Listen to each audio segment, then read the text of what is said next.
شب بخیر دوستان عزیز، ساعت 11 شب با وقت مسکو خیلی کار خونه آمدیم. الحمدلله دیگه روزی با یکون سن کار کردیم آمدیم از روی حلال. چی گفتنیم؟ بسیار بچه‌ها بعد این نواری مستفید گوشتدز خدا هدایتش کنه. بسیار اکاجون فلانی من فکر کرده ایش در خانه ما ایستاد شما ما دزدید. خلاص شکایت بسیار شدگی برادرها هست در تاجیکستان باشه مقامات‌های داخلدار اویدی همین شهروندای تاجیکستان در آسیا باشه کنسولی پاسپورت های روی در قانون یعنی در چی در همونجا شکایت کنی ما بلوگریم. بعد الله میگه ساتر که تو گناه شما را ساتر کنیم. هر یک کس بروریم ایج دز وای دز ما ملت خودمون در پوبلیکا در روی اکران بدنام میکنیم.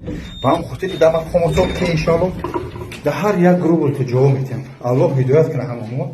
ملت برآوردن روی اکران همچون دست نشون دادن خوبی ندارد. من درست فهمیدم.